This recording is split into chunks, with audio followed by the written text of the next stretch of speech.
하나님께서는 여러분과 저 우리 성도들이 하는 일들 가운데 전도와 선교를 제일 기뻐하신다 하는 말을 우리가 종종 하고 같이 나누기도 합니다. 정말 그렇죠. 그래서 교회들마다 전도팀을 만들어 전도를 하게 합니다. 그리고 지금이야 못 가지만 여름이 되면 단기 선교팀을 조직을 해서 단기 선교를 나갑니다. 몽골로도 가고 동남아시아 지역으로도 갑니다. 미국에 있을 때는 보니까 멕시코를 가든지 중남 아메리카 쪽으로 가기도 하는 것을 보았습니다. 하나님이 기뻐하신다. 하나님 나라의 확장이나 잃어버린 영혼의 구원이라고 하는 구호를 내걸고 교회들은 이런 일에 열심을 내는 것입니다. 그러나 이렇게 하나님이 가장 기뻐하실 만한 이러한 선한 일들에도 항상 보면 시험거리가 있을 수가 있다. 그리고 그러한 일을 함에도 불구하고 위기의 순간이 닥치더라 하는 것을 우리는 경험을 통해서 알 수 있습니다. 선교지에서 교통사고를 당하기도 하고 여권이나 가방을 분실해서 낭패를 보는 일도 생깁니다. 만약 누군가가 다치거나 아프기라도 한다면 정말로 선교지에서는 이거 난감하게 됩니다. 금식하면서 준비했고 파송한 교회들은 지금도 날마다 교회에서 기도를 하고 있는데도 불구하고 이러한 원치 않는 상황들이 선교팀들 가운데서 일어날 수가 있는 거죠. 하나님이 원하시는 일을 하는데 하나님이 전혀 안 도와주시는 것 같은 상황이 우리 가운데 일어날 수도 있다는 것입니다. 그럴 때 우리는 여러 가지 생각이 들죠. 그럴 때 우리는 낙심할 수도 있고 그렇게 되면 우리는 마음에 의심이 생길 수도 있는 것입니다. 오늘 바울 선교팀의 선교 여정에서도 이러한 장면이 나타나고 있습니다. 이러한 상황에서 우리는 성도는 어떻게 해야 되는가? 어떤 마음의 태도와 자세를 가져야 되는가? 오늘 말씀을 통해서 함께 나눌 때 깨닫는 지혜를 성령께서 주시기를 바랍니다. 먼저는 비시디아 안디옥으로 향하는 이 전도팀을 봅니다. 그래서 제가 올려드린 그 지도나 이런 것을 잘 좀 봐두시라 말씀을 드렸습니다. 안디옥 교회가 수리아 안디옥이죠. 지금의 시리아 지역 거기에 있는 안디옥 교회에서 이들을 파송을 합니다. 세 사람을 파송합니다. 바나바와 바울과 마가 요한을 전도팀으로 묶어서 파송을 합니다. 그래서 그들이 첫 번째로 당도한 곳이 구브로 섬입니다. 지금의 키프로스. 그래서 거기 도착을 했죠. 거기서 지금 사역을 감당을 했습니다. 구브로 섬의 저쪽 섬 동쪽에 도착해서 서쪽 끝까지 갔습니다. 거기서 복음을 전했는데 한 사람의 영혼만 건졌습니다. 그 섬 총도 서기오 바울의 영혼만 건졌다라고 말씀을 드렸습니다. 그리고 그 섬에서의 전도 사역을 마쳤습니다. 구브로 섬의 서쪽에 있는 항구 바보에서 배를 탑니다. 그리고 밤빌리아로 갑니다. 지금의 터키 남쪽 해안인 거죠. 밤빌리아 지방으로 가서 거기 버가에 당도합니다. 버가는 밤빌리아 지방에서 가장 중요한 도시입니다. 밤빌리아라고 하면 지금의 강원도, 경상도처럼 도 개념으로 생각하시면 됩니다. 그리고 거기에 있는 버가라고 하는 도시로 간 것입니다. 근데 우리가 지난 시간에 보았던 것처럼 그곳에서 그 버가에서 수행원인 마가 요한이 선교 사역을 멈추고 중도 이탈해서 예루살렘으로 갑자기 돌아가 버리고 말았습니다. 그 후에 바울과 바나바 두 사람이 무엇을 했는가? 그것을 14절 말씀이 우리에게 보여주죠. 13절 끝에 보시면 요한은 그들에게서 떠나 예루살렘으로 돌아가고 14절 그들은 여기 이제 바울과 바나바죠. 이들은 버가에서 더 나아가 비시디아 안디옥에 이르러 이렇게 말씀합니다. 여기 간단하게 더 나아가라고 기록이 되어 있지만 여기서 더 나아간 것은 조금 간 것이 아니라 160km 정도 간 것입니다.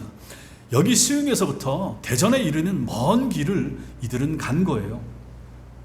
전도팀의 리더였던 바울은 인구가 밀집해 있는 거기 대도시 버가를 그냥 지나쳐서 곧장 비시디아 안디옥까지 간 것입니다. 그런데 버가에서 160km 이상 떨어진 비시디아 안디옥에 이르기 위해서는 반드시 타우루스 산맥이라고 하는 험한 지형을 넘어야 된다라고 지난 시간에 역시 말씀을 드렸습니다. 해발 1000m, 2000m, 높은 산은 4000m에 다다르는 그런 고원지대인 이 타우루스 산맥을 걸어서 넘는다라고 하는 것은 여간 어려운 일이 아닌데다가 또 그 산자락 곳곳에서는 그 당시에도 강도들이 산적대들이 출몰하고 있었다라고 말씀을 드렸습니다. 근데 이 산을 넘어서 비시디아 안디옥까지 간 것입니다. 여기서 여러분과 저는 두 가지 질문을 해야 합니다. 첫째, 구브로 섬에서 찾아간 버가, 거기 밤빌리아의 버가 항구에 다다랐단 말입니다. 거기서 왜 그 대도시 버가에서 전도하지 않고 바울과 바나바가 그냥 지나쳐 버렸는가 하는 것입니다. 그때 바울은 그냥 지나가는 여행객이 아니었잖아요. 성령님의 인도하심 가운데 영혼 구원 사역을 감당하기 위해서 버가를 찾아온 하나님의 종이고 수행원 휘페레테스라 말씀을 드렸습니다. 그럼 그 목적을 위해서라 그러면 바울이 그 자기가 당도한 그 소아시아 반도에서 첫 발을 내디딘 버가는 더없이 좋은 곳입니다. 버가는 바울이 지금까지 거쳐온 구브로 섬의 동쪽 항구 살라미, 서쪽 항구 바보보다 훨씬 큰 도시였기 때문입니다. 전도하려면 여기서 사람이 많은 데서 하면 좋잖아요. 그런데 바울은 지금 거기 버가를 지나치고 있다. 왜 그렇지? 물으셔야 됩니다. 두 번째 질문은 바울이 그러면 무슨 사유가 있어서 버가를 어쩔 수 없이 지나쳤더라도 왜 다음 목적지가 꼭 비시디아 안디옥인가 하는 것을 물어야 됩니다. 우리가 이제 지리를 살펴보고 알면 이 질문이 나올 수밖에 없습니다. 버가에서 복음을 전할 수 없는 힘든 어려운 상황이 있었다 그러면 그 옆에 도시로 가면 되잖아요. 해안가 쪽에 있는 다른 도시 쭉 가다 보면 옆에 에베소도 나오고 근처에 다른 도시를 찾아서 복음을 전하는 것은 쉬운 길입니다. 당시 그 지역 모든 사람들이 다 복음을 모르고 있는 사람들입니다. 그들이 있기 때문에 어디든지 가서 복음을 전하면 버가 옆에 있는 동네, 도시 또 옆에 가서 전하면 되는 것입니다. 그런데 굳이 그렇게 하지 않고 왜 산적들이 위협하고 출몰하는 타우루스 산맥을 넘어서 그 먼 거리 비시디아 안디옥까지 이들이 복음을 전하러 가야만 했는가? 이것을 우리는 질문할 필요가 있습니다. 꼭 물어야 됩니다. 이 두 질문에 대한 답을 우리는 바울이 기록한 성경 속에서 찾아볼 수가 있습니다. 제가 지금 말씀드린 이 비시디아 안디옥이라고 하는 것은 로마 제국의 갈라디아 지방에 속한 도시입니다. 밤빌리아 지방에 속한 도시 중에 한 곳이 버가, 그 다음에 갈라디아 지방에 속한 도시 중에 하나가 비시디아 안디옥이죠. 따라서 바울이 비시디아 안디옥으로 찾아갔다라고 하는 것은 지금 어느 지방에 간 것입니까? 갈라디아 지방에 올라간 것입니다. 그 이후에 바울은 비시디아 안디옥을 떠나서 그 옆에 있는 갈라디아 지방의 이고니온에서 가서 전도하고 루스드라에서 가서 전도하고 더베에 가서 전도하는 것을 앞으로 사도행전을 우리가 같이 보면서 배우게 될 것입니다. 그 결과 그 갈라디아 지방 곳곳에서는 교회가 세워지게 되었고 후에 그 갈라디아 지방에 있는 교인들을 위하여 바울이 써서 보낸 편지, 그것이 바로 갈라디아서가 되는 것입니다. 바로 그 갈라디아서 속에서 바울은 자신이 갈라디아 땅에 처음 온 이유, 첫 발을 디딘 이유를 기록을 하고 있습니다. 그게 갈라디아 4장 13절입니다. 갈라디아 4장 13절 같이 읽겠습니다. 시작. 내가 처음에 육체의 약함으로 말미암아 너희에게 복음을 전한 것을 너희가 아는 바라. 바울이 애써 찾아간 그 대도시 버가를 그냥 지나치고 거칠고 험한 타우루스 산맥을 넘어 갈라디아 땅의 비시디아 안디옥을 찾아간 이유가 뭐라고 말합니까? 육체의 약함 때문이었다, 이렇게 말하죠. 여기 약함, 이것은 헬라어로 질병입니다. 질병, 육체 질병 때문이다. 바울이 버가를 그냥 지나쳐서 비시디아 안디옥으로 향하지 않을 수 없었던 것은 그가 당시 갑자기 질병이 들었기 때문입니다. 그 질병이 구체적으로 무엇을 의미하는가는 여러 가지 견해가 있다고 말씀을 드렸죠. 안질이나 간질병이었다, 이런 주장이 있는데 이것은 좀 설득력이 떨어집니다. 버가가 자신이 걸린 그 질병 때문에 해로운 곳이어서 바울이 만약에 버가에서 전도하지 못하고 포기해야 된다면 그럼 그 다음 목적지를 굳이 험한 산맥을 넘어서 비시디아 안디옥으로 삼을 까닭이 없었을 것이고 나중에 다시 들릴 일도 없었을 것입니다. 그런데 바울은 타우루스 산맥 너머에 갈라디아 여러 도시들을 들러서 복음을 전하고 나중에 다시 버가로 돌아와서 끝내 여기서 복음을 전하고 있습니다. 이게 사도행전 14장 25절에 나옵니다. 그렇다면 안질이나 간질 때문에 높은 지역으로 올라갔다라고 보기 어려운 것입니다. 그럼 무엇 때문에 무슨 병이 걸렸을까? 정확히 알 수 없습니다. 그래서 성경학자들이 주석서나 여러 가지 책에 이런저런 내용들을 씁니다. 근데 저는 제가 지금 말씀드린 이 부분이 가장 실현 가능성이 많다 이렇게 생각합니다. 그것은 바로 버가에 바나바가 도착했을 때 풍토병에 걸린 것입니다. 말라리아 같은 것이죠. 우리나라는 잘 없지만 아프리카나 이런 곳에 가면 어디 가면 댕기열 때문에 고통당하고 어디 가면 말라리아 때문에 선교사님들이 고통당하지 않습니까? 그러한 풍토병에 감염되었을 가능성이 많다는 것이죠. 그 당시 의료 수준이 얼마나 낙후되어 있습니까? 그래서 풍토병 환자를 치료하는 것이 쉽지 않습니다. 그런데 풍토병 환자를 고치는 치료 방법 중에 민간요법이 있는데 그 당시에도 이것이 있었다고 생각합니다. 그게 뭐냐면 그 풍토병이 걸린 지역과 완전히 환경이 정반대되는 곳으로 가는 거죠. 그러면 몸이 좋아진다. 지금 여기는 어디입니까? 버가, 바닷가, 항구도시, 저지대, 습기 많고 이런 데는 항상 감염병이나 여러 가지 질병이 많은 것이죠. 근데 고원지대로 올라가게 되면 이것이 상황이 달라진다 하는 것입니다. 저지대인 버가가 무덥고 습한 기후이지만 비시디아 안디옥은 선선하고 건조한 해발 1000m 이상 2000m에 이르는 고원지대입니다. 따라서 버가에 도착하자마자 풍토병에 걸렸다. 바울이 말라리아에 걸렸다고 하면 그래서 이걸 고쳐야 되겠다. 어떻게 하면 되겠습니까? 약도 잘 없는데 위험을 무릅쓰고 타우루스 산맥을 넘어서 버가와는 정반대의 환경 조건을 지닌 비시디아 안디옥으로 갈 수밖에 없었을 것이다 하는 것이죠. 이게 충분히 그럴 가능성이 있습니다. 설교 준비하면서 봤더니 지리산 노고단에 가면 노고단에 옛날 선교사들 별장이 있습니다. 그 선교사들이 우리나라 1920년대 30년대 들어왔는데 거기다 별장을 많을 때는 3, 40개인가 이렇게 지어놨는데 지금은 많이 없어지고 조금 흔적만 남아있고 그렇다고 그러더라고요. 그걸 제가 TV에서 다큐멘터리 방영하는 걸 제가 본 적이 있습니다. 그때 저 산 위에다가 별장을 왜 지어놨지? 선교사들이 놀라고 저렇게 좋은 선선한 곳에다 지어놨구나 이렇게 생각을 했는데 아니라 하는 거죠. 풍토병을 고치기 위하여 그 당시 1920년대 30년대 우리나라 와서 선교하다가 병에 걸리는 거죠. 병에 걸리니까 선교부에서 돌아와라. 캐나다로 미국으로. 근데 돌아가지 않고 돌아가면 언제 또 온다는 기억이 없으니까 그냥 여기서 고치겠습니다 라고 하면서 높은 지대로 올라간 거죠. 습기 많은 저지대에 있기보다는 여기 인천 여기도 지금 낮죠. 남산이 262m 해발 이 정도 될 것이고 그러니 얼마나 낮은 지역에 있으니까 여러 가지 풍토병이 많을 수 있습니다. 그런데 지리산 노고단 1500m 해발 고지가 이렇게 됩니다. 그러니 그 곳으로 옮기고 거기서 몸이 회복됐던 것입니다. 선교사님들이. 그리고 다시 내려와서 사역을 감당하고 거기에 견주어 생각을 해보니까 충분히 이때도 이랬을 수 있고 이것을 그들이 알았을 것이라 하는 것이죠.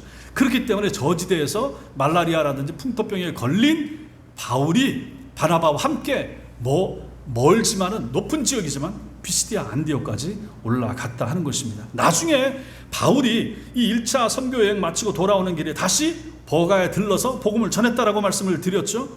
14장에 나오는데 그것은 갈라디아 지역의 고산지대를 다니는 동안에 버가에서 걸렸던 이 풍토병이 깨끗이 나은 것입니다. 그래서 거기 내려와서 전도하고 나중에 다시 안디옥으로 돌아가게 됩니다. 우리는 여기서 복음 전도자로서의 바울의 자세를 보게 됩니다. 그렇게 상한 몸을 가지고도 복음 증거를 위하여 멈추지 않고 달리고 있는 바울과 바나바의 모습을 봅니다. 몸을 안 챙기고 있습니다. 챙긴다고 하는 것이 고원지대로 가서 고치고자 하는 그것이었죠. 오늘날 여러분과 저는 어떻습니까? 우리가 우리 건강을 얼마나 챙기는가? 오늘날 사역자들이 얼마나 자기 몸을 챙기는가? 자신의 몸을 돌보고 관리하느라 영혼이 황폐해지는 것을 그냥 내버려 두고 있는 경우는 얼마나 많은가? 자기 건강 챙기느라 교회나 성도나 주님의 일을 뒷전에 두는 경우는 또 얼마나 많은가? 한번 생각을 해보자 하는 것입니다. 건강을 돌보지 않아야 하는 것은 당연히 아닙니다. 근데 우선순위가 잘못됐을 수는 있다. 또 그것 때문에 하나님의 뜻을 놓치는 경우도 많을 수 있다 하는 것입니다. 우리가 만약에 바울의 경우였다면, 제가 바울의 경우였다면 어떻게 했겠습니까? 너무 힘들다, 너무 아프다, 좀 쉬자. 아니면 다시 안디옥 돌아갔다가 다시 옵시다. 그러지 않았겠습니까? 몸이 건강해야 사역도 감당하죠. 몸이 이 모양인데 어떻게 전진할 수 있겠습니까? 뭐 그런 생각이 들 수 있었을 것입니다. 건강이 매우 중요하지만 가장 중요한 것은 아닙니다. 건강이 우상이 되지 않도록 건강지상주의의 유혹에 넘어가지 않아야 됩니다. 오늘날 가족이 우상이 되고 오늘날 건강이 우상이 되는 그러한 일들이, 오늘날 돈이 우상이 되는 경우가 얼마나 많습니까? 우리는 최소한 그러지 않아야 되는 것이 아닌가 하는 것입니다. 여러분과 저는 어떤 환경에서 예수를 잘 믿을 수 있겠습니까? 한번 생각을 해보십시오. 환경이 어떻게 받쳐주면 예수를 더 잘 믿으시겠습니까? 어느 교회를 가봤더니 공기 살균기를 2대를 설치를 해놨더라고요. 비싸던데. 그리고 모기 기피제 같은 거, 모기들도 있을 수 있어요. 모기 기피제도 하나씩 줘가지고 그 몸에 뿌리면서 예배 드릴 수 있도록. 공기 정화기는 당연히 있고요. 그 다음에 한 사람당 KF94 마스크 50장씩을 성도들한테 한 통씩 50개들이 하나씩 다 주시더라고요. 예배 잘 드릴 수 있도록, 건강 상하지 않도록, 교회가 능력이 되고 형편이 되면 그렇게 할 수 있으면 좋죠. 어디까지 교회가 그렇게 하면 되겠습니까? 얼마나 더, 우리도 마찬가지 아닙니까? 예배당 꾸미고 비싼 돈 들여서 한 것이 왜입니까? 우리가 더 잘 예배를 드리고자 하는 것이죠. 이거 한다고 해서 당장 하나님이 크게 큰 영광을 직접 받으시는 거는 아니잖아요. 우리 좋으라고 하는 거 아닙니까? 여러분과 제가 더 잘 예배 드릴 수 있고 벽돌 떨어질 위험 없이 비셀, 그래서 고민할 이런 거 없이 하려고 하는 거죠. 그럼 어디까지 우리가 우리 자신을 더 잘 챙겨서 예배 잘 드리고자 하는 그 중요한 명분 때문에 이런 환경이 잘 갖춰져야 됩니다. 교회는 주차장이 꼭 다 있어야 됩니다. 교회는 꼭 식당이 지하에 있으면 안 되고 1층으로 올라와야 됩니다. 환경이 다 더 좋아져야 됩니다. 시원해야 됩니다. 겨울 되면 따뜻해야 됩니다. 얼마나 더, 언제까지 더 해야 그 완벽한 환경에 있으면 더 하나님 앞에 간절한 마음과 더 열정적인 마음을 가지고 더 진실되게, 더 간절하게 바른 예배자, 성숙한 하나님의 사람 다 될 수 있습니까? 자동적으로? 아니라는 거 우리 다 알죠. 우리 신앙생활 할 때 10년 전, 20년, 30년 전, 오래 믿으신 분 50년 전, 더 열악한 환경에 더 잘 믿음, 그 얘기를 또 하면 꼰대 얘기 듣죠. 라떼는 말이야 하는 것처럼 굳이 할 필요 없습니다. 그럼에도 불구하고 생각할 여지는 있다 하는 것이죠. 이렇게 교회들이 그렇게 예배 잘 드릴 수 있도록 공기 살균기나 마스크를 한 박스씩 줘가면서까지 할 수 있으면 하면 좋죠. 얼마까지 더 해드리면 되겠습니까? 얼마나 더 교회가 해야 되겠습니까? 그러면 어떤 환경이 돼야 여러분들이 정말로 더 뜨겁게 충성스럽게 하나님 앞에서 땀 흘리면서, 피 흘리면서, 눈물 흘리면서 하나님을 사모하는 하나님의 사람으로 설 수가 있겠습니까? 우리 교회도 마찬가지입니다. 할 수 있으면 해드려야죠. 돈이 들 대로 해야죠. 그러나 이때 생각할 것이 필요하다 하는 것입니다. 주의 일을 열심히 할 수 있는 환경, 예배를 잘 드릴 수 있는 환경은 주어지는 것이 아닙니다. 그렇게 되면 다 하겠습니다, 이것이 아니라 하는 것이죠. 지금 상황에서, 지금 형편에서 최선을 다하는 것입니다. 지금 몸에 말라리아가 걸리고 지금 죽을 것 같음에도 불구하고 이 전도해야 되고 안디옥 교인들이 보내서 내가 하나님의 말씀을 전해야 하겠다고 하는 이 열정은 중간에 포기하지 않는 거죠. 젊은 마가는 돌아갔지만은 나이든 바울은 내가 이 몸 가지고도 하나님이 원하시면 죽이지 않는 한 이 일을 잘 감당하겠습니다 라고 하면서 산적들이 들끓는 그러나 높은 곳으로 가서 이 병을 고쳐서라도 복음을 전하고 싶은 이 일에 자기 자신을 드리고 있는 바울을 우리가 좀 볼 필요가 있다 하는 것입니다. 모든 나약한 성도들, 모든 비겁한 모든 하나님의 사역자들, 목사들 다 마찬가지입니다. 저를 포함하여 모든 하나님의 사람들이 환경을 탓하지 말고 코로나19가 창궐 하니까 우리는 지금 좀 몸을 움츠릴 수 있습니다. 괜찮습니다. 좋아지면 나가겠습니다. 좋아지면 나가겠습니다 한 것이 작년 2월부터 지금까지입니다. 좋아지고 있습니까? 하나님이 왜 이렇게 하십니까? 묻고 싶을 때가 많아요. 그렇게 하소연하면서 기도를 합니다. 이젠 좀 그만하실 때 되지 않았습니까? 아니 백신 맞으면 좋아진다면서요. 그런데 영국은 뭐고 미국은 뭐고 20만 명씩 또 늘어나는데, 아니 알파 변이는 뭐고 베타 변이는 뭐고 델타는 무엇이고 감마가 준비가 되어 있고, 하나님 이제 좀 그만해 주셔야 되지 않겠습니까? 교인들 다 떨어집니다. 믿음 없습니다. 교회를 나와야 믿음이 생기고 교회에서 모임을 하고 성경 공부를 하고 교회에서 교제를 해야 신앙이 생길 텐데, 하나님 이 땅의 교회들 어찌 하시려고 이렇게 하십니까? 교회들마다 난립니다. 하나님 좀 도와주세요. 그런 기도를 한단 말입니다. 근데 하나님이 제 기도를, 우리 목사님들의 기도를 안 들어주는 거예요. 정부하고 싸우려고 하고 뭐 그냥 하겠다고 하고 이러지. 우리는 어떻게 해야 되겠습니까? 바울을 보면서 우리는 생각을 하는 거죠. 환경은 안 도와줄 수가 있다. 이 환경 자체도 하나님이 허락하신 거 아닙니까? 변이가 생기도록 내버려 둔 것도 하나님이 하신 거 아닙니까? 이 뜨거운 열돔 현상 가운데서 이 뜨거운 여름을 지나는 것도 하나님이 허락하신 가운데 되는 거 아니겠습니까? 북극에 있는 빙산이 녹아내리는 것도 하나님의 놀라운 섭리 가운데 종말을 향해서 나아가는 지구의 현 상태가 이래야 되기 때문에 하나님이 허락한다고 우리가 봐야 되지 않겠습니까? 그러면 환경이 좋아진 질이라고 생각하지 말아야 되는 거 아니에요? 이 코로나가 지난다고 해서 코로나19 지나면 코로나21, 코로나23 안 온다는 보장이 있습니까? 그럼 그때 되면 또 피하게요?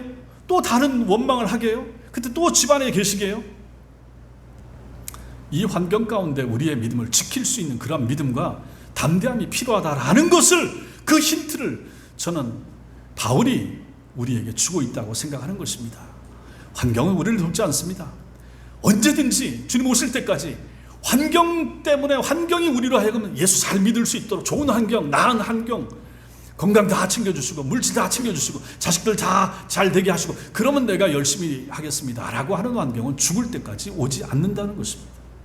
그럼 지금 이 자리에서 내가 할 수 있는 범위 내에서 싸우면서 분투하면서 아픈 몸을 이끌고 말라리아 걸린 몸을 가지고 산맥을 손으로 네 발로 기어 올라가면서라도 피시디아 안디옥에 이르기까지 그렇게 주의 일을 감당하는 이러한 우리 믿음의 선배의 모습을 오늘날을 살고 있는 여러분과 제가 가지고 배우는 것이 필요하다 하는 것입니다. 그렇게 하다가 주님이 부르시면 하나님 나라 가는 것입니다. 두 번째로 우리는 여기서 하나님의 놀라운 섭리를 봅니다. 그때 바울이 풍토병으로 인해서 타우로스 산맥 넘어 있는 피시디아 안디옥을 찾아갔기 때문에 복음이 갈라디아 지방에 전파될 수 있었고 또 갈라디아 지역에 교회들이 세워질 수가 있었습니다. 그래서 훗날 바울로 하여금 갈라디아서를 기록하게 만든 계기가 된 것입니다. 고린도 전후서, 에베소서, 빌립보서 등 바울이 쓴 신약 성경에 들어있는 13편의 바울 서신이 모두 해당 지역에 있는 교인들과 개인에게 보낸 바울의 편지들인데 그 중에서도 가장 탁월한 두 권의 책을 뽑으라 그러면 로마서와 갈라디아서를 꼽을 수가 있습니다. 바로 그 두 서신 속에 복음의 진수가 담겨 있기 때문입니다. 로마서를 보낸 로마 교회는 바울이 로마에 가기도 전에 자생적으로 생겨난 교회입니다. 바울은 아직 만나본 적이 없는 로마 교회 교인들을 위하여 로마서를 기록을 했습니다. 그래서 복음이 무엇인지, 전혀 얼굴도 본 적이 없는 그들에게 복음이 무엇인지 자기가 깨달은 것, 예수 그리스도를 통하여 알게 되고 확실하게 된 것을 신학적으로 또 체계적으로 잘 써서 보낸 서신, 편지, 그것이 바로 로마서입니다. 그래서 로마서가 복음의 핵심을 완벽하게 담고 있는 책이 되는 거죠. 우리가 성경을 읽을 때 처음 성도들이 성경을 읽으면 어디 읽을까요? 물으면 요한복음 읽게 하면 좋습니다. 마태복음도 괜찮지만 더 쉽고 재미있으면서도 유익한 거, 시편도 괜찮고 요한복음도 괜찮고 약간 신앙이 성장한 사람에게 읽으라고 권할 수 있는 좋은 성경 로마서가 됩니다. 그리고 좀 더 자세하게 신앙의 핵심의 내용을 배우고자 할 때는 갈라디아서를 권할 수 있을 것입니다. 갈라디아서는 갈라디아 교인들의 당면한 문제에 대한 답변으로 쓰여진 책입니다. 비시디아 안디옥을 방문한 바울이 그 옆에 이고니온, 옆에 루스드라, 더베와 같은 갈라디아 지역 도시들을 다니면서 복음을 전하고 교회를 세웠습니다. 그들에게 구원의 복음을 전했습니다. 구원의 복음을 접한 교인들이 너무 기뻐합니다. 그래서 거듭난 삶의 기쁨을 만끽하는 은혜 생활을 이어갔습니다. 그러다가 바울이 그 지역을 떠났습니다. 그리고 나서 그 지역의 갈라디아 지역의 교회에 유대교의 율법 선생들이 들어옵니다. 그리고 그들이 구원을 얻기 위해서는 유대인처럼 반드시 모세 율법 지켜야 되고 의무적으로 할례까지 받아야 된다라고 바울이 가르쳤던 복음과 다른 복음을 전하기 시작한 것입니다. 이에 구원의 기쁨에 가득 차 있던 갈라디아 교인들이 혼란하게 됩니다. 큰 혼란에 빠지고 낙심하게 되었습니다. 아, 내가 믿음만 가지고 구원을 얻는 것이 아니구나. 뭔가 해야 되는구나. 율법의 조항들을 몇 가지는 지켜야 되고 할례는 꼭 받아야 되는구나. 이런 생각을 하게 되었던 것입니다. 이러한 사실을 전도 여행 중에 있던 바울이 전해 듣게 된 거죠. 갈라디아 교회 소식을. 그래서 율법의 행위로서가 아니라 오직 믿음으로만 의롭다함을 받는 복음의 핵심과 그리고 그 믿음 안에서 성화의 삶을 추구해야 한다는 바울이 처음 방문했을 때 처음 교회를 세우면서 가르쳤던 그 복음의 진수를 다시 한번 글을 써서 써보낸 내용, 그것이 바로 갈라디아서가 되는 것입니다. 그래서 모든 율법의 굴레와 율법의 정죄로부터 인간을 자유케 하는 복음의 능력을 선포한 갈라디아서, 이것을 가지고 기독교의 자유의 대헌장 이렇게 부를 수가 있었던 이유가 여기에 있는 거죠. 놀라운 것은 16세기 종교개혁의 막을 올렸던 마르틴 루터가 바로 이 갈라디아서에서 깊은 감동과 영향을 받은 것입니다. 루터 자신이 갈라디아서를 통해서 부패한 중세 로마 카톨릭 교회의 비성경적인 모순과 그들의 잘못된 그러한 형식들로부터 자유함을 얻었습니다. 아니다, 저희 잘못했다. 저들의 저런 형식 중심주의, 겉으로 드러나는 저 모든 잘못된 행위들, 모순들 잘못됐다. 거기서부터 자유함을 얻은 거죠. 그래서 루터가 종교개혁의 깃발을 들고 카톨릭 교회만 존재하던 바로 그 시대에 전혀 새로운 교훈, 그러나 완전히 하나님 마음에 합한 바른 가르침을 가지고 바른 가르침, 갈라디아서부터 영감받은 그 말씀을 가지고 믿음의 길을 걸었던 것입니다. 그로 인해 오늘날 우리 개신교가 생겨나게 된 거죠. 나아가서 이 갈라디아서는 2000년이 지난 오늘날에도 인간을 자유하게 하는 복음의 핵심을 가지고 뭘 해야 됩니다. 교회에서 이거 해야 되고 저거 해야 되고 그래야 구원 얻습니다가 아니라는 것, 믿음으로 구원에 이른다는 것, 오직 믿음만으로 구원에 이를 수 있다는 것을 강조하는 복음, 그 갈라디아서의 핵심 내용, 그것을 가지고 세계 곳곳에 교회들을 살리고 율법에 얽매여서 자유함이 없는 영혼들을 자유하게 지금도 만들고 있지 않습니까? 이런 점에서 본다 그러면 구브로 섬에서 배를 타고 애써 버가를 찾아간 바울이 그곳에서 예기치 않는 풍토병을 얻게 되고 그로 말미암아 타우루스 산맥을 넘어서 갈라디아 땅인 비시디아 안디옥으로 갈 수밖에 없었던 이 사실은 생각하면 얼마나 놀라운 하나님의 섭리가 거기에 숨어 있는가 하는 것을 보게 되는 것입니다. 돌아보면 여러분과 저 우리의 삶에도 이런 일들이 얼마나 자주 있었습니까? 그 일이 일어날 당시에는 가슴이 아프고 원치 않는 일이었지만 지나고 보면 그때 그 일이 얼마나, 그리고 지금 내게 얼마나 큰 유익이 되고 있는가. 사업이 망하지 않았으면 교회로 돌아오지 않았을 분들도 교회 안에 있습니다. 건강이 상하지 않았더라면 지금도 예수 밖에 있을 사람들이 우리 교인들 가운데도 있습니다. 그때 눈물을 흘렸었기 때문에 지금 웃고 계신 분들이 많지 않습니까? 사랑과 자비의 하나님, 아들을 보내서 우리를 대신하여 죽게 하실 정도로 여러분과 저를, 우리를 사랑하시는 하나님께서 계획 없이 여러분과 저에게 위기와 고난을 허락하시겠습니까? 제발 좀 어려울 때 이것을 생각하시라 하는 것입니다. 가장 귀한 게 뭡니까? 내 아들이에요, 내 딸이에요, 내 자식이에요, 내 피부치예요. 이 마음을 우리는 알 필요가 있습니다. 하나님께도 마찬가지인 것입니다. 성부 하나님께서 성자 예수님을 향하여 가진 마음은 여러분과 제가 우리 자식들을 향하여 가진 그 마음과 조금 더 다르지 않고 오히려 더 간절하고 더 뜨거울 수 있습니다. 그 아들을 포기하신 거예요. 그 아들을 여러분을 위하여 죽게 내버려 두신 거예요. 그러면 아들을 줬으면 모든 걸 준 거예요. 모든 걸 준 분이 왜 내게 건강 안 주지? 왜 내게 물질을 덜 주지? 왜 집안에 이런 것을 안 채워주시지라고 굳이 불평하지 마시라. 한두 번 생각 들 수 있습니다. 그리고는 떨쳐버리십시오. 아니지, 아들 줬는데 다른 뜻이 있으시겠지. 그게 정답이에요. 지금 모르잖아요. 다음 달에 어떻게 될지, 내년에 어떻게 될지 모르잖아요. 우리 하나님이 계획 없이 일하시겠습니까? 찬송가 373장 고요한 바다로 2절 가사에 큰 물결 일어나 나 쉬지 못하나 이 풍랑으로 인하여 더 빨리 갑니다, 이렇게 나옵니다. 큰 물결과 무서운 풍랑은 누구도 원치 않는 일들이지만 하나님은 허락을 하십니다. 결국 그것들로 인하여 더 경건한 성도가 되게 만들어주시고 더 천국을 사모하는 일꾼들이 하나님은 되게 하시며 더욱 주님을 사모하는 휘페레테스들, 종들이 되게 하는 것입니다. 이게 하나님의 일이에요. 마음 상하는 일이 없었으면, 근심 걱정이 없었으면, 고통당하는 일이 없었으면, 몸이 상하는 일이 없었으면, 다 그거 원치 않는 사람이 어디 있습니까? 교회 안에만 있습니까? 교회 밖에 있는 사람들도 전부 다 그걸 원하죠. 각자 신들한테 다 그걸 기도하죠. 그렇다면 우리는 달라야 되지 않겠습니까? 우리 인생을 다스리시고 인도하시는 섭리하신 하나님, 하나님의 섭리, 하나님 마음, 하나님 계획 속에 다 들어있다. 이것을 아는 것이 필요합니다. 그리고 이 섭리의 하나님을 찬양하는 것이 필요합니다. 그런 하나님의 사람들 다 되시기 바랍니다. 마지막으로 우리는 이제 비시디아 안디옥의 회당에 이르러서 거기서 설교하는 바울의 모습을 봅니다.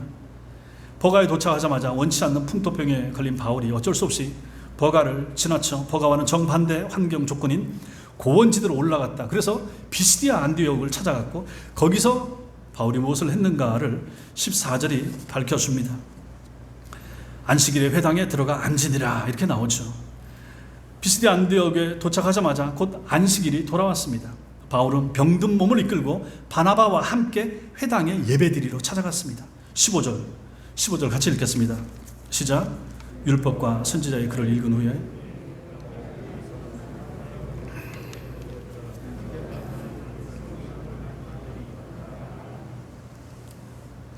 이 구절의 상황을 정확하게 이해하기 위해서는 당시 회당 예배의 진행 방법과 회당의 구조를 먼저 알 필요가 있습니다. 회당이라고 하는 것은 흩어진 이스라엘 백성들이 각자 흩어진 곳에서 예배하고 기도하고 말씀을 가르치고 교육하기 위해서 그들이 자생적으로 세워놓은 집, 공간, 건물, 이것이 회당이라는 말씀을 드렸습니다. 중국 사람들이 나가면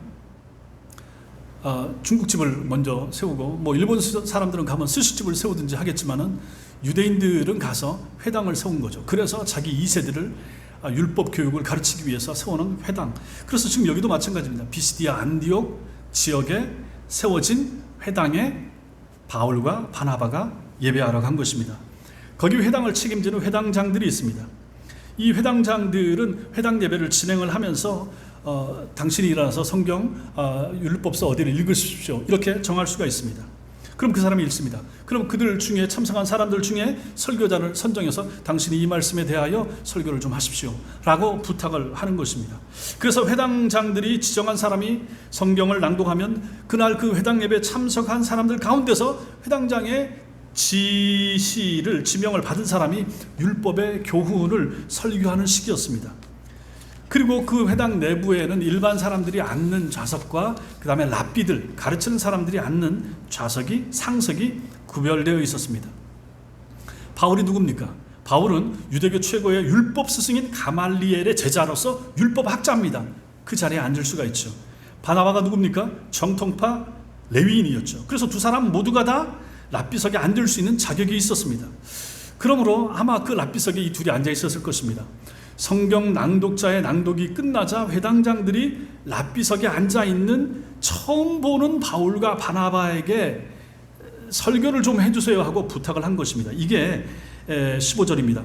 율법과 선지자의 글을 읽은 후에 이제 누구를 시켜서 낭독을 했어요.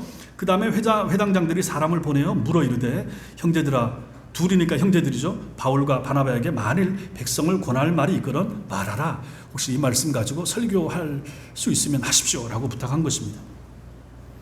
그리고 16절입니다. 읽겠습니다. 시작. 바울이 일어나 손짓하며 말하되 이스라엘 사람들과 및 하나님을 경외하는 사람들아 들으라. 설교 요청을 받은 바울과 바나바 중에서 바울이 일어섰습니다. 유대인의 관습으로는 율법을 가르치는 사람은 자리에 앉아서 말을 할 수 있었지만 바울은 일어섰습니다. 그리고 먼저 회중을 향하여 여기 보니까 손짓하며 말하되 이렇게 말합니다. 손짓했다라고 하는 것은 뭔가가 일어났기 때문에 손짓을 하는 거죠. 손을 들어서 회중들의 침묵과 질서를 요구했다는 것이죠. 뭔가 웅성웅성하고 술렁술렁 하는 거죠. 바울이 일어서니까, 바울이 설교하려고 일어서니까 사람들이 술렁술렁 거립니다. 왜 그렇습니까? 설교자를 지명하는 것은 회당장들의 고유 권한이었고, 회당장들은 타 지역에서 방문한 이 랍비석에 앉아있는 두 사람 랍비를 설교자로 우대합니다. 그래서 바울이 그날 설교자로 지명을 당했다고 해서 회중들이 웅성웅성거리지는 않을 것입니다. 그럼 왜 회중들이 웅성거렸을 것인가? 왜 술렁거렸는가? 그것은 바울이 병색이 완연해 보이는 환자였기 때문에 그렇다라고 우리는 봐야 됩니다. 그때의 안식일날 그 회당에서 바울을 본 사람은, 바울을 만난 사람은 누구든지 그가 환자라 하는 것을 한눈에 알아볼 수 있을 정도로 바울의 몸 상태가, 얼굴 상태가 좋지가 않았던 것입니다. 회당장들이 랍비석으로 사람을 보내어서 바울과 바나바에게 설교를 부탁했을 때 거기 앉아있는 회중들은, 그리고 회당장들은 당연히 둘 중에서 건강해 보이는 바나바가 설교하리라 생각을 했을 것입니다. 그럼에도 불구하고 뜻밖의 몸이 많이 아파 보이는, 저 사람이 설교할 수 있겠어 라고 생각해 보이는 바울이 일어서니까 회중들이 깜짝 놀라면서 술렁술렁 대는, 저 사람이 설교해? 저 몸이 많이 아파 보이는데 전할 수 있겠어? 뭐 그런 얘기 하지 않았겠습니까? 그들을 향하여 바울은 손으로 조용히 시킨 뒤 입을 열어서 설교를 시작하게 된 것입니다. 이 설교는 다음 시간부터 살펴보겠습니다. 바울의 이 설교가 중요한 것은 그것이 사도행전에 기록되어 있는 바울의 첫 번째 설교의 전체 전문이기 때문입니다. 이때는 바울이 다메섹 도상에서 주님의 부르심을 받아서 만난 지 13년, 14년의 시간이 흐른 즈음입니다. 그동안 바울이 다메섹에서 그리고 예루살렘에서 복음을 전했었고, 또 조금 전에 전도를 위하여 파송받기 전에는 안디옥 교회에서 1년 동안 바나바와 함께 공동 목회 사역을 했지 않습니까? 그리고 조금 전에는 구브로 섬에서 살라미 바보에서 복음을 전하고 돌아오는 길입니다. 그렇다면 본문 이전에도 바울은 설교를 많이 했을 것입니다.